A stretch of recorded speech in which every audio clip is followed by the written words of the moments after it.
Welcome to the Emotional Endurance Movement, where we chit-chat about how we're staying regulated in a very dysregulating world. Come along with us as we deal with life's messiness. I'm Laurie Page. And I'm Crimson MacDonald. And this week we're talking about This moment where if we're receptive, we can kind of catch ourselves before we go offline. Most of the time, not all the time. It's not a perfect science. There was an interesting study that came out recently about the brain that I think really speaks to a lot of what we are trying to educate people on with emotional endurance and conscious coping, and of course, psychological capital as well. So, this study says that the brain only really receives signals during a brief receptive mode. okay. I mean, that completely tracks with Yes. So one of the things we know, like with our material, when we get out and talk to our people about our material, is that people are either immediately receptive, like, I need that in my life. Where has this been all my life?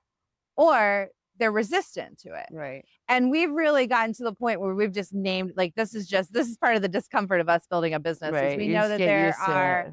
people that are just super resistant to our message. We feel like we're probably doing something right when we're turning people off. But we would also like to turn some people on too. Okay. All right. So that aside, one of the things we've really talked about is, like, when you are in a crisis moment or a really intense moment or an overwhelming, overstimulating, whatever it is, a moment where you could either stay in a state of emotional regulation, like your brain is fully online, you're able to have access to your coping skills, you're able to have empathy and executive function and logic and reasoning and critical thinking and all the things online, or you're shifting into a place of emotional dysregulation where you're more in that fight, flight, freeze, or fawn, where you're shifting into a defensive, often disempowered stance. Mhm. There's this moment, right? This moment where if we're receptive, we can kind of catch ourselves before we go offline. Most of the time, not all the time. It's not a perfect science. We expect people to become emotionally dysregulated. Right. It's part of life. Honestly, we all battle the battle of emotional dysregulation For within sure. ourselves and each other every day. All day is like, I'm really coming to that conclusion. So again, if it's a thing and we name it, part of what we can do in that to increase our ability to stay regulated in those moments is increase our idea of receptivity, right? Can we Right. receive that information that says, well, we're starting to head offline because this is super stressful, super triggering, super whatever, and redirect ourselves? And that is the kind of the brain work that we really try and empower people to do, because just that opportunity to practice that Right. encourages receptivity in the future. Well, I mean, isn't that like what we talk about is like the activation point, the point between action and reaction?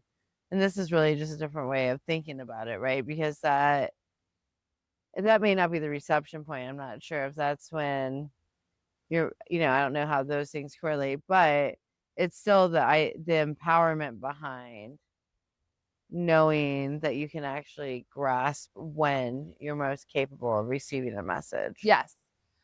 I think what's really interesting about it is it shows on a neurological level that the brain is already primed to have these Right. moments of receptivity.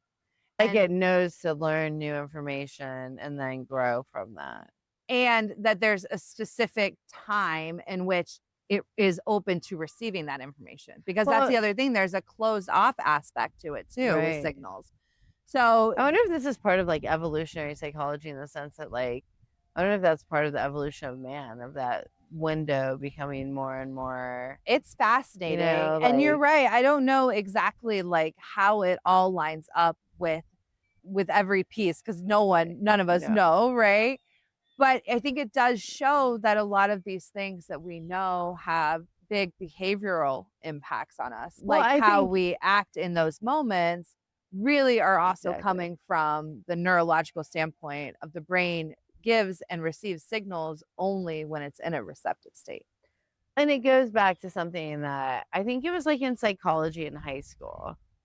And I don't even think it was like some great teacher, but they said the simple statement again, it's like a lot of what we talk about is so simple. Your brain's a muscle. Yeah. And I don't know why we haven't evolved as people to think of it that way, right? People are like, oh, well, I don't have like a right brain. I'm not creative. It's like, no, you haven't trained that part of your, like, the brain is a So muscle. plastic. It's so, and you might feel like your right brain. Maybe you grew up with artists. Maybe you grew up with people that really empowered that part of you. Like, maybe you didn't put effort into it. And so I love how we're learning more and more about these things and how they align so perfectly with human behavior, right? Yeah. Like how, like, well, it completely makes sense that there's a moment where you're receptive and not, because a lot of, like, when I talk to my kids about things that I want them to truly process, I don't do that in the moment of conflict. Yeah. Like, you don't like Because their talk brain's about, not fully online in I that space. right, I Yeah. know this is not a point of reception. Yeah. Like, anything I say right now, I'm the enemy. I'm the horrible person. I'm ruining your life. But if it's dropped over breakfast on a Tuesday morning, they're more likely More to be receptive. receptive Yeah. because their brains are not in a defensive or different posture. So Yeah. fascinating. You need to Yeah. send me the article. Yeah, absolutely. Will do. I think that the reason people struggle with this, to your point, is that I think that we are not very receptive to the idea that it all comes down to the small change, the small moments, and the work that is required to That's the make thing. changes. The Yeah. personal accountability. I Yeah. hate being told that I can, it's easier to blame others. Yeah. To think that you are In the short empowered term. to manage these situations is, it's a lot, but we're there with you. Yeah, for sure. All right. All right. Peace. Want to win the ultimate emotional endurance toolkit? Sign up for our newsletter before November 30th to enter. You can snag a full EEI assessment, 1 year access to Cope 365, a signed copy of Conscious Coping, and a Sprouting Change backpack stuffed with coping tools like Damn It Doll, Breath Whistle, Cooling Towel, and Trauma Tetris. That's over $500 of emotional endurance goodness. Sign up now at sproutingchange.com/join us and start coping smarter.